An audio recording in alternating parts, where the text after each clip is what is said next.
All right, today we're going to talk about a writer who stared right into the meaningless void of the universe and, well, didn't even blink. The Nobel Prize-winning philosopher Albert Camus. Just listen to that. It's one of the most famous, and let's be honest, one of the most chilling opening lines in all of literature. It's so blunt, so detached, it just hits you like a shock of cold water. So that's the big question, right? Who on earth writes something like that, and why do we call it a masterpiece? Well, to answer that, we've got to get inside the head of the man who wrote it, a guy whose whole life was basically defined by feeling like he was on the outside looking in. You see, you can't really separate Camus' philosophy from his life. It was all forged from this one powerful, recurring theme: never, ever quite belonging. So get this, he was born in French Algeria, so not mainland France. His dad was killed in World War I when he was just a year old. He grew up so poor that when he played football, he had to be the goalkeeper because it was the only position where his one and only pair of shoes might actually last a little longer. And yet, this is the same man who goes on to win the Nobel Prize at the young age of 44, only to die in a tragic accident just a few years later. And this feeling of being an outsider, it stuck to him his whole life. At home, he was literally the only person in his family who knew how to read. When he gets to Paris, the center of the intellectual universe, is he welcomed? Nope. He's looked down on as a colonial, some kid from the outskirts of the empire.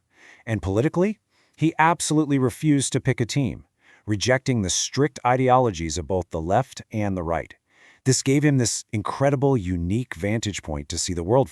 And it's from that outsider's perspective that he pinpointed what he saw as the fundamental core conflict of just being a human. This right here is the heart of it all. On one side, you've got us, human beings. We are meaning-seeking creatures. We crave logic, order, and purpose in everything. And on the other side, you have the universe. And what does it give us back? Nothing. Just silence, pure randomness, total chaos. It offers zero built-in meaning. And this clash, this giant, unbridgeable gap between our desperate need for meaning and the universe's silent refusal to give us any, that is what Camus called the absurd. Now here's the key thing to get. The world itself isn't absurd and we aren't absurd. The absurd is the relationship between us and the world. It's the friction created when our rational minds slam up against an irrational universe. Okay, so if we accept that this is our reality, that we're living in this constant state of absurd conflict, it brings up the biggest question of all. What do we do about it? How are we supposed to live our lives? Camus basically lays out three possible answers. The first is, well, suicide, just checking out. He rejects this because it's just dodging the problem. It's confessing that life isn't worth it. The second choice is what he brilliantly called philosophical suicide. This is escaping into hope, into a religion or a grand political cause that promises you all the answers and ultimate meaning. But for Camus, this was just denying the reality of this life for a fantasy, which leaves us with the third, and for him the only honest option: revolt. And this right here is the absolute core of his philosophy. To revolt is to stare the absurd square in the face, eyes wide open, and live anyway. It means fully accepting that there is no grand plan, no cosmic purpose, and then choosing to live with passion and freedom in spite of that fact. It's a constant, conscious rebellion against our meaningless situation. The perfect image for this is the old Greek myth of Sisyphus. You know the one. He's condemned by the gods for all eternity to push a giant boulder up a hill, only to have it roll all the way back down every single time he nears the top. A totally pointless, absurd task. But Camus says in the moment Sisyphus accepts his fate, becomes conscious of it, and pushes that rock with defiance, he becomes free. His meaning isn't found at the top of the hill. His meaning is found in the struggle itself. And in that moment of revolt, Camus says, one must imagine Sisyphus happy. In a final, powerful, and almost unbelievable twist, Camus' own life would become the ultimate illustration of his philosophy. He'd often said it himself, that the most absurd way to die, the most random and meaningless end you could possibly imagine, was in a car accident. It was the perfect example of a death without reason, without glory. In 1960, at 46 years old, Albert Camus was killed instantly when the car his friend was driving smashed into a tree. The man who defined his life by confronting the absurd was consumed by it in the most ironic way possible. His life and his death became a perfect testament to his own ideas. Which brings us right back to that idea of revolt. For Camus, the answer was to fight for justice, for human dignity, for the simple, real pleasures of being alive. So the question his work really leaves us with is this. In a universe that offers no meaning on its own, what do you choose to give meaning to? What becomes your rock to push?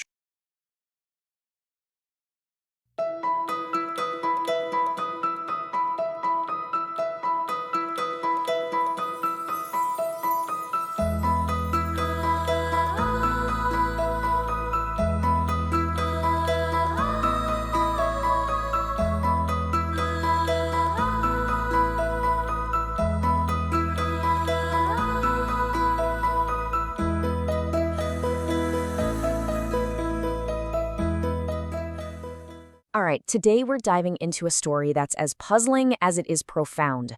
Albert Camus' The Stranger. It's a book that starts with a really disturbing question. I mean, seriously, could the sun actually make you a killer? It sounds completely absurd, right? But believe it or not, that is the bizarre and shockingly honest defense our main character gives for a totally senseless murder. We're going to get into the story of a guy who's condemned not for his crime, but for his refusal to lie about who he is. And our first introduction to this guy, Meursault, is this absolute bombshell of an opening line. Just, wow. Right off the bat, we know we're dealing with someone different. He's just a regular shipping clerk in French Algiers, but that one sentence tells you everything. He is a total stranger to the way we're all supposed to feel.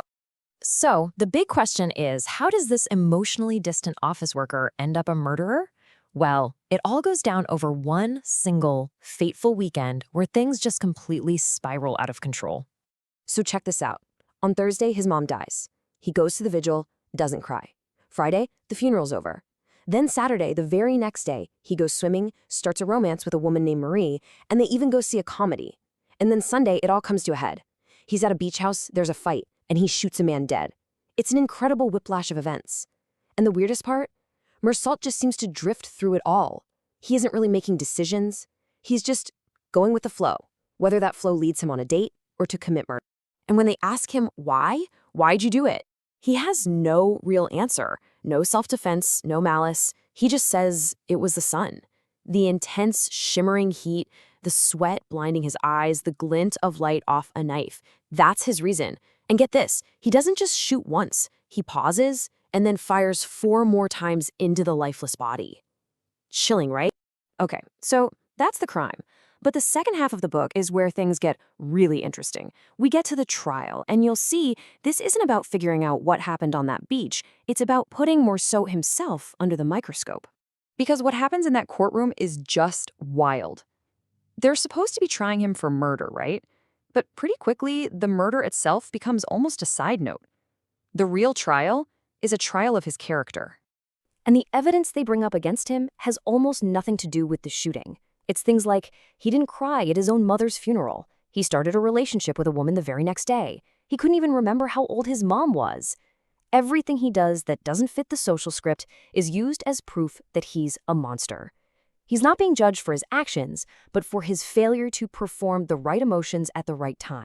See, the court doesn't want his truth. His truth, the sun made me do it, is just too weird, too random. It doesn't make sense, so they have to invent a story that does make sense to them, the story of a cold, calculating monster. His honesty is actually a threat to their whole system, because it suggests the world might not be as logical and orderly as they want to believe. So, what is really going on here? To understand Meursault, we need to dip our toes into a couple of big philosophical ideas that are powering this whole story. The first one is called the absurd, and it's basically this. As humans, we are wired to look for meaning, for purpose, for reasons why things happen. But the universe, well, the universe is just silent. It doesn't offer up any meaning. And that clash, that gap between our need for meaning and the universe's complete indifference, that is the absurd. Meursault's trial is the perfect picture of this. Society is desperately trying to create a meaningful story around his senseless act, but the act itself just isn't meaningful. And that leads us to the second big idea. Existence precedes essence. Okay, what does that mean?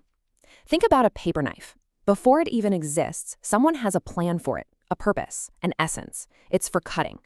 But for humans, existentialists say it's the opposite. We're just born. We exist first, without any built-in purpose. And then, through the choices we make and the things we do, we create our own essence. We write our own script as we go.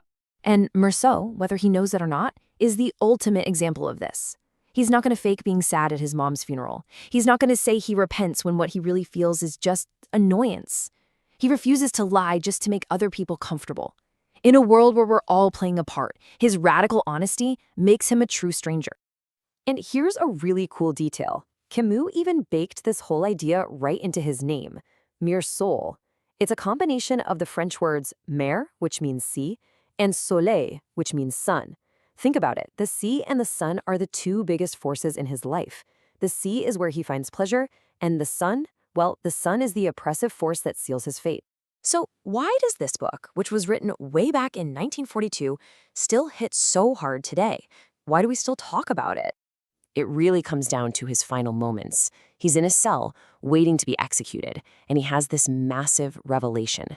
He finally, truly accepts that the universe is completely indifferent to him. It doesn't care if he lives or dies. And instead of that being terrifying, it's liberating. By accepting that nothing matters on a cosmic scale, he suddenly feels free from all of society's rules and expectations. And in that moment, he says he's happy. It's a wild thought, but Camus kind of paints Meursault as a hero.